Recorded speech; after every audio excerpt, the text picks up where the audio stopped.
ओम नमो नारायणाय। आज बृहस्पतिवार है और बृहस्पतिवार बृहस्पति देव व संपन्नता का प्रतीक नारायण भगवान को समर्पित है। जो कोई भी बृहस्पतिवार का व्रत करते हैं वे इस कथा को जरूर सुनते हैं।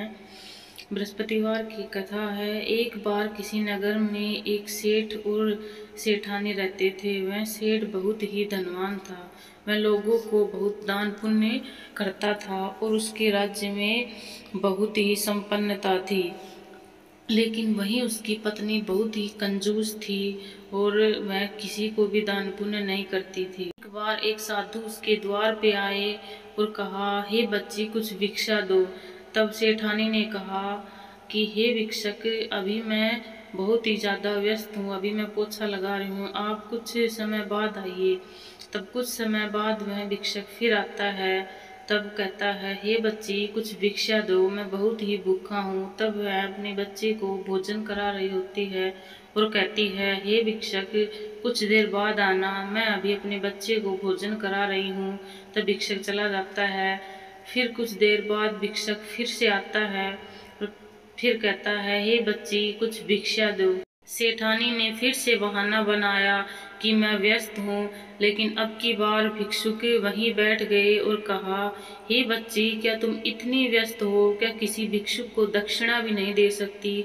तब कहा, हाँ साधु महाराज जी, मैं बहुत ही ज़्यादा व्यस्त हूँ, मेरे पास अवकाश का समय बिल्कुल भी नहीं है। तब भिक्षुक ने कहा कि मैं आपके इस दुख का निवारण करूँ। तो सेठानी ने कहा, हाँ साधु महाराज बताइए। तब उसने कहा, बृहस्पतिवार के दिन लेट उठना और झाड़ू निकाल कर कूड़ा वहीं छोड़ देना, बाल कटवाना, अपने पति से हजामत करवाने के लिए कहना, सायंकाल के पश्चात पूजा पाठ करना, ऐसा करने से तुम्हारे पास अवकाश ही अवकाश रहेगा। सेठानी ने ऐसा ही किया।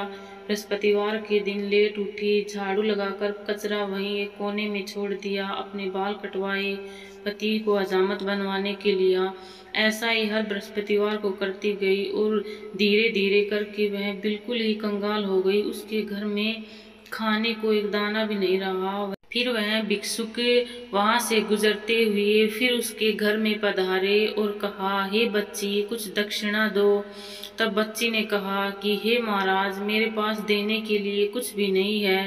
तब भिक्षुक ने कहा कि हे बच्ची, जब तुम्हारे पास सब कुछ था तो देने के लिए अवकाश नहीं था, अब तुम कह रही हो मेरे पास कुछ भी नहीं है। वह भिक्षुक नारायण भगवान ही थे और सेठानी की परीक्षा लेने के लिए ये सब कर रहे थे।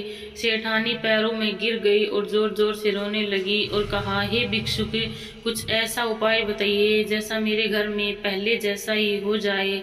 तब भिक्षुक ने कहा, सुबह जल्दी उठना, स्नान आदि करके बृहस्पतिवार का व्रत रखना, केले की पूजा करना, भगवान विष्णु की मूर्ति केले के पास रखकर आरती करना, पीले रंग का वस्त्र धारण करना, पीला ही भोजन करना, भोजन में नमक मत खाना और पीले वस्त्र ही दान करना और न ही बृहस्पतिवार के दिन बाल कटवाना, अपने पति से कहना हजामत न बनवाए, कभी भी किसी साधु को अपने द्वार पर आए हुए खाली हाथ मत भेजना, जो तुम्हारे पास है उसमें से कुछ दान पुण्य अवश्य करना। ऐसा करने से तुम्हारा व्रत अवश्य सफल होगा और तुम्हारे घर में हर चीज की संपन्नता फिर से हो जाएगी। बृहस्पतिवार का व्रत शुक्ल पक्ष में शुरू करना। तब सेठानी ने ऐसा ही किया। अगले बृहस्पतिवार को उसने बृहस्पतिवार का व्रत रखा, पीले वस्त्र धारण किए, पीला ही भोजन बनाया, पीला भोजन दान किया। जो कोई भी भिक्षुक उसके द्वार पर आया उसके पास जो भी था उसने दान दिया। ऐसा करते करते एक दिन उसके घर में प्रत्येक चीज की संपन्नता हो गई। जय स्थान पर एक लोटा पानी भरकर रखे, उसमें चुटकी भर हल्दी डाल दे और गुड़ चने का प्रसाद ही भगवान विष्णु को समर्पित करे। त्योहार के दिन कपड़े बाल आदि न धोए। इस प्रकार विधि पूर्वक यह व्रत करने से आपकी प्रत्येक मनोकामना पूर्ण होगी और विष्णु भगवान की कथा अवश्य सुने। व्रत संपन्नता का प्रतीक है।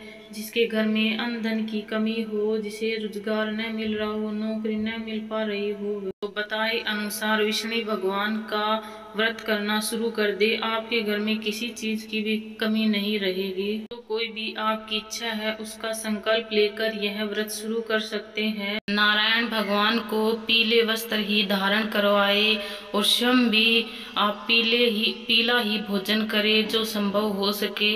नारायण भगवान का व्रत करने वाली स्त्री भूलकर भी बृहस्पतिवार के दिन बाल न धोए और न ही वस्त्र धोए।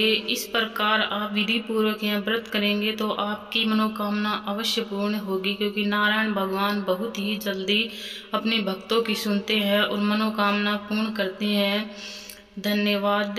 अगर आपको ये कथा पसंद आई हो तो please like, share and subscribe करना। और कथा पढ़ने के पश्चात नारायण भगवान के मंत्र ओम ग्रूम गुरुवे नमः का उच्चारण 5-7 या जितनी बार हो सके करना। मन में कोई नेगेटिव विचार पूरे दिन मत लाना, आपका व्रत सफल हो जाएगा। धन्यवाद। ओम गुरुवे गुरुवे नमः। ओम नारायणो नमः।